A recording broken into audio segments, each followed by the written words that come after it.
Olá pessoal, eu sou o Rodrigo e estou aqui porque sou exatamente igual a você. E você? Você é igualzinho a mim. Estamos iniciando hoje o nosso Boris Podcast, trazendo muita informação, entretenimento e o melhor conteúdo aí na palma da sua mão. Começar agradecendo a Deus pela oportunidade e pedindo para que Ele te proteja, te guarde e te abençoe. Bom, todo esse nosso conteúdo você vai ter aí na palma da sua mão, acompanhando a gente pelas redes sociais, no YouTube, Instagram, Facebook e também no TikTok. Hoje nós vamos conversar, bater um papo legal aqui, tirar também algumas dúvidas e saber também da vida profissional do clínico geral, Dr. Ivan Hugo, da Clínica Diagnose. Tudo bem, doutor? Tudo bem, bom dia, Rodrigo, bom dia a todos. Vamos começar o nosso bate-papo, super legal. Bom, o doutor hoje vai falar pra gente aqui sobre a sua vida profissional, né? Então a gente vai iniciar hoje. Vamos falar um pouco da sua vida profissional, doutor, e tirar aqui algumas dúvidas. Como é que foi a sua vinda para Buriticupu? Bom, Rodrigo, eu tenho já 20 anos de formado, né? Me formei na Universidade Federal do Maranhão em meados de 2002 e em São Luís, né? E a minha vinda para Buriticupu, inicialmente eu trabalhei um pouco em São Luís, depois fui para a Ceilândia, depois de um bom tempo, e em meados de 2011 eu vim morar aqui na cidade, que também me abraçou. E a sua chegada aqui, você já foi trabalhar numa clínica própria ou já começou prestando serviço para o município? Como é que foi? Nós abrimos a Clínica Diagnose em 2010 em Bom Jesus das Selvas. Começou lá. Mas lá nós ficamos apenas durante 6 meses e trouxemos para Buriticupu. Vim também prestar serviço, né, no município, mas já trazendo a clínica também para ofertar um serviço de qualidade também, para dar uma experiência diferente para a população, que na época que nós viemos para cá, tínhamos só 2 clínicas. Então nós somos pioneiros em algumas coisas que a gente vai falar mais adiante aqui. Ok. Bom, eu já pude acompanhar o Dr. Ivan algumas vezes na sua rotina de trabalho e eu vi que ele é uma pessoa muito estudiosa. Eu quero saber do senhor quais foram as dificuldades encontradas no seu período acadêmico. Rodrigo, aquela velha história, família grande, humilde, né? Então nós só tínhamos uma possibilidade, estudar. E o que a minha mãe, Raimunda Maria, sempre nos colocou, os 9 filhos. Então todos tiveram as mesmas oportunidades, guardadas suas devidas, né? Tem algumas exceções, mas no geral ela colocou todos os filhos para estudar. Ela queria que nós nos formássemos, tá? Então cada um seguiu o seu caminho. Tem mais médicos na família? Não, eu como caçula, né? Vou fazer 47 anos, mas minha família é uma família de professores, tem espalhados por Brasília, São Luís, Caxias. Eu sou natural de Caxias.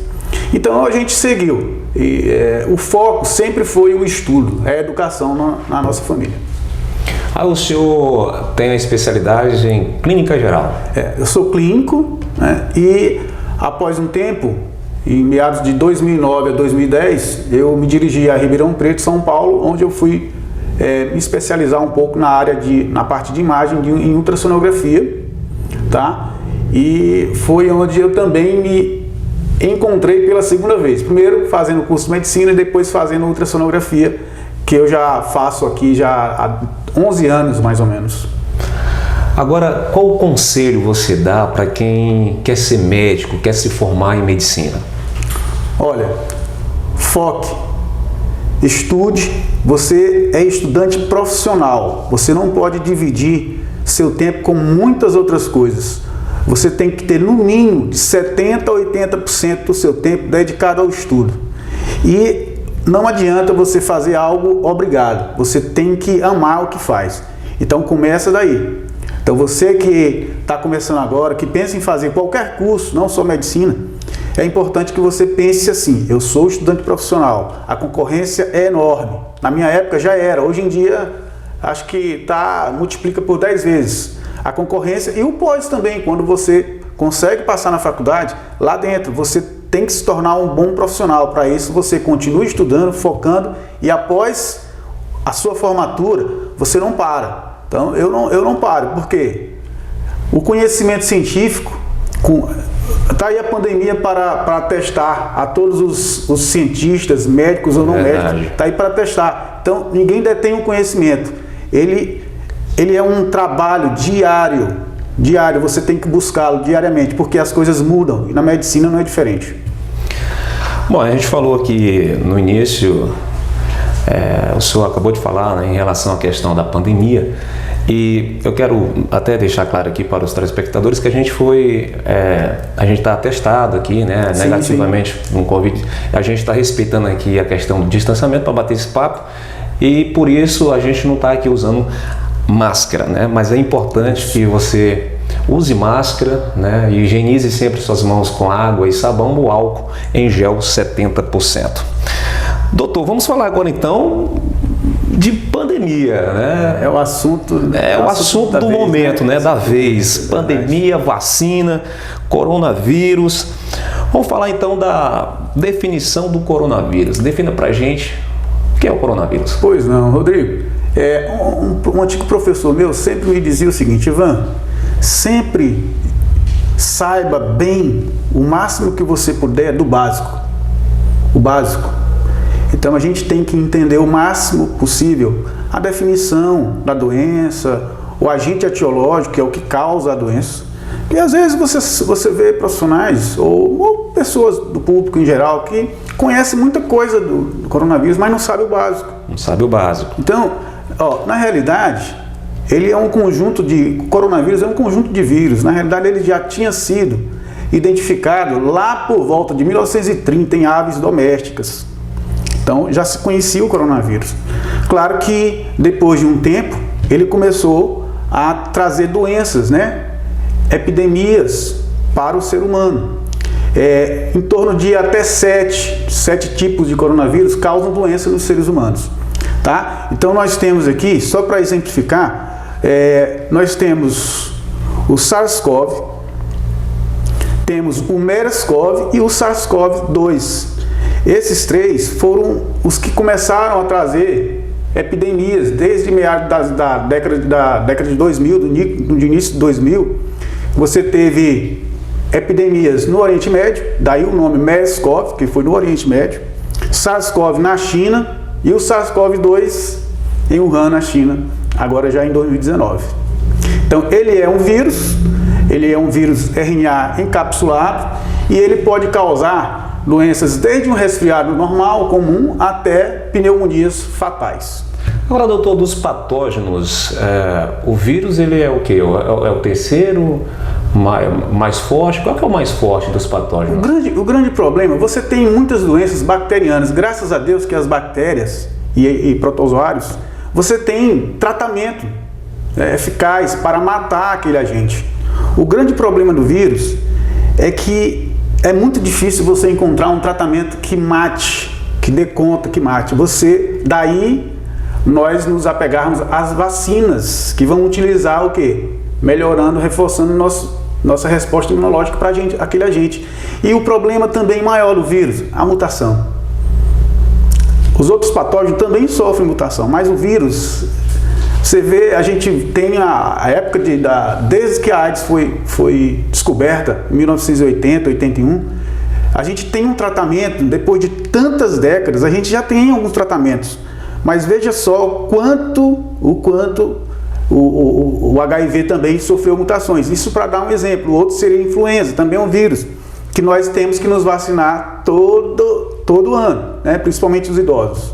Então o grande problema é isso, é o vírus. Então eu queria que você falasse para a gente aqui sobre os sinais dessa doença. Bom, ele traz, como eu acabei de falar, você tem sinais e sintomas leves até sinais e sintomas mais graves. Então, sinais de tosse, febre, dor de garganta. No caso do coronavírus, você tem um diferencial, você tem a diminuição ou perda do paladar e do olfato. Tá? Então, isso aí são sinais mais comuns. Claro que você tem sinais menos comuns, como diarreia, né? Fadiga, cansaço, dor de cabeça.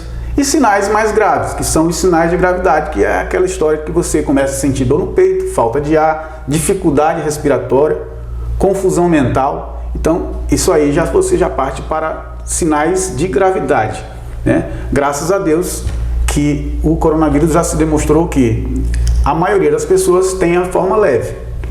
O grande problema é que essas formas leves, se você não tiver a preocupação de manter distanciamento, utilizar máscara, utilizar álcool gel, fazer isolamento no período correto, você tem a forma leve, mas você passa para outras pessoas. Que não está escrito qual aquela pessoa que vai ter forma leve e aquela que vai ter forma grave. Tá? Então, é isso. Doutor, essa segunda variante aí da Covid-19, do coronavírus, que é a Omicron, ela veio assim, muita gente diz, é uma gripe. É somente uma gripezinha. Como identificar, na verdade, se é a variante da Covid ou se é a influenza H1N1? Os sinais e sintomas, Rodrigo, eles são basicamente muito parecidos. Muito parecidos. Né? E a gente tem que partir para os diagnósticos moleculares. Tá? Então, são as tipagens, né? As subtipagens que vão determinar realmente, porque são variantes.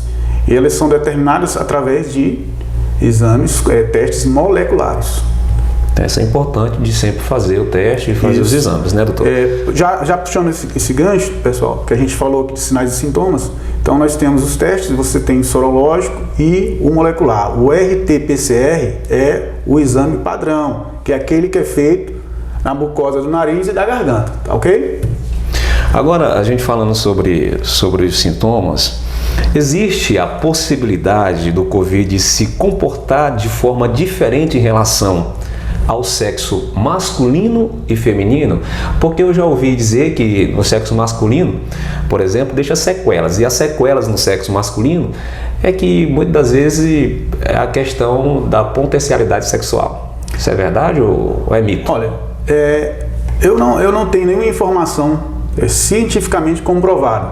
O que eu posso te dizer é que você tem algumas sequelas que elas vão variar de acordo com o sistema que afeta. Se o renal, cerebral, cardíaco, tá? Pâncreas. Então, assim, vai de acordo com aquela pessoa, qual foi a patogenicidade, né, a gravidade, e em qual sistema ele mais teve problema, né? Então, a gente vê. Porque o vírus, ele aproveita que ele tem receptores em vários sistemas, tá? Então, nos principais são os órgãos vitais: pulmão, cérebro, coração, rins.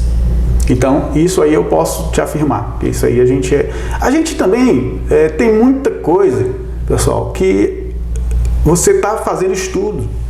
Então, a comunidade científica está pesquisando e o vírus está se armando. Então, você ainda hoje, porque como é um vírus novo entre aspas, porque é o SARS-CoV-2, então ainda se tem muita dúvida e ainda a gente vai ter ainda muita resposta que nós vamos ficar ainda por um bom tempo sem ter resposta, perguntas sem ter respostas, né? Bom, a gente está recebendo aqui no nosso Boris Podcast o Dr. Ivan Hugo, clínico geral, que atende aqui na Clínica Diagnoses, em Buriticupu. Bom, a gente vai trazer para vocês aqui informação, prestação de serviço, entretenimento, é o melhor conteúdo para você aí na palma da sua mão. Bom, doutor, e vamos falar agora sobre prevenção. Quais são as prevenções aí para a Covid-19? As prevenções universais com o uso de equipamentos de proteção individual e coletiva. Então, a lavagem das mãos, o uso do álcool gel, o uso da máscara. Eu vou focar muito na questão do uso da máscara, principalmente porque, antes de continuar, a máscara, ela que evita, você vai ter a disseminação, você vai passar o vírus quando você fala, quando você espirra, quando você tosse. Então é crucial que você tenha uma barreira para que essas gotículas, esses aerosóis, eles não disseminem e contaminem as outras pessoas. Então essa é a importância da máscara, né? A importância da máscara. Muita gente diz, tá usando máscara, mas porque eu estou usando a máscara, na verdade ela está protegendo o próximo ali, né? Exatamente. Não é somente ela ali, que ela vai estar protegendo o próximo. Exatamente. E evitar a aglomeração, manter distanciamento, né? Manter distanciamento. Porque hoje em dia eles mudaram, Rodrigo, só para ampliar nosso bate-papo, eles mudaram hoje em dia que você tem que fazer o isolamento em torno de 7 dias. Começamos lá atrás com 14 dias. Claro que hoje em dia, a gente vai tocar mais à frente, já tem algumas vacinas, mesmo que sejam ainda experimentais, mas elas foram aprovadas para uso emergencial. Então, nós confiamos, né? Nós temos que ter confiança nas vacinas. E quais as vacinas disponíveis no Brasil? Muito bem lembrado. A gente tem, hoje em dia, eu até coloquei alguns dados aqui, alguns números, né? Lembrando que o país que mais gosta de número, mais de epidemiologia, mas o Brasil já melhorou muito, os Estados Unidos. Tudo ele coloca em número, e isso é importante para a questão epidemiológica e do acompanhamento das doenças, principalmente em casos de surtos epidêmicos ou mesmo no caso aí de uma pandemia.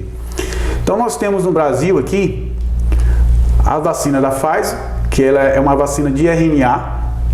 Você tem a Coronavac, que ela é de vírus desativado. Você tem a Johnson, é um vetor viral não replicante, tá? Você tem a AstraZeneca, também um vetor viral não replicante, e a Sputnik V, são as vacinas atuais que a gente percebe que tem uma boa ação, que ela também é um vetor viral não replicante. Importante, a Pfizer, segundo a fonte que eu utilizei, ela está com uma porcentagem muito boa, de 84% a 95%. A Coronavac em torno de 52%, 53% de eficácia. A Johnson, 67%. E a AstraZeneca, 76%. Então, as vacinas, a gente tem que confiar nas vacinas, embora tenha pouco tempo, foi muito pouco tempo. A maioria das vacinas você demora cerca de 10 anos, mas como eu falei anteriormente, para uso emergencial que a Anvisa liberou. E assim, no seu ponto de vista, o que você acha sobre os medicamentos usados contra a Covid? Quais o mais indicado por você, assim, tirando as vacinas? Não, apenas tratamento sintomático, pessoal. A gente não tem ainda conhecimento, eu não tenho conhecimento de nenhum medicamento que efetivamente mate o vírus. Então, e o seu pensamento, doutor, em relação ao futuro do coronavírus, em relação aos hábitos da população brasileira, ou da população do mundo, né? Porque a gente atravessa, o mundo inteiro, gente. Eu penso, Rodrigo, que nós passaremos ainda muito tempo utilizando os EPIs, utilizando máscara, e com o tempo, é o que se chama de aquela questão de que falava muito na imunidade de rebanho, que é a coletiva. Quanto mais gente estiver vacinada com 2 ou 3 doses, pelo menos 2 doses, né, caso tenha a de reforço, quanto mais gente se vacina e mais você se protege, você protege o outro, porque nós ainda podemos ter outras variantes que podem surgir, e algumas variantes podem não responder bem ainda a essas vacinas que por enquanto são essas que nós temos. E tratamento definitivo, tratamento terapêutico, a minha opinião, eu acho que vai demorar muito ainda, por se tratar de um vírus mutante. Agora, doutor, uma pessoa infectada, quando ela deixa de transmitir a Covid? Olha, geralmente, quando você tem um contato, que você faz o teste dá positivo, claro, você vai fazer aquele isolamento, e geralmente de 7 dias, antes 0 a 14 dias, e 7 dias. Geralmente, desde que depois desse 7º dia, você esteja 24 horas sem apresentar febre ou outros sintomas do coronavírus, do Covid, né? Do corona, da doença, né? Então, isso é importante, porque se você está com 10 dias que você teve contato e você ainda persiste com sintomas, então você ainda pode estar eliminando, né, o vírus, passando o vírus. Bom, a gente está recebendo então o Dr. Ivan Hugo, clínico geral da Clínica Diagnoses aqui em Buriticupu, no nosso Boris Podcast. Olha, o nosso diferencial é que é feito para você, tá, gente? É feito para você, o melhor conteúdo aí na palma da sua mão. Doutor, a gente deixa aqui então os esclarecimentos para a população, para quem está nos assistindo. Alguma coisa que você queira colocar aí para a gente encerrar o nosso bate-papo? Ok, Rodrigo. Então, pessoal, vamos continuar preocupados em nos proteger e proteger o próximo. Então, as vacinas estão aí, mas a pandemia não acabou. Ainda então, não. Nós vamos continuar por muito tempo ainda. Nós pedimos a Deus que não por muito tempo, mas a gente sabe que é difícil, é uma batalha muito difícil. E o mundo inteiro está tentando chegar em algum medicamento, que é difícil, mas pelo menos uma vacina mais que tem uma eficácia maior. E acredite em Deus, tá? Mantenha essa preocupação sobre a questão de distanciamento, utilizando os equipamentos de proteção individual, máscara, álcool gel. Então você deve ainda pensar que não acabou a pandemia, tá?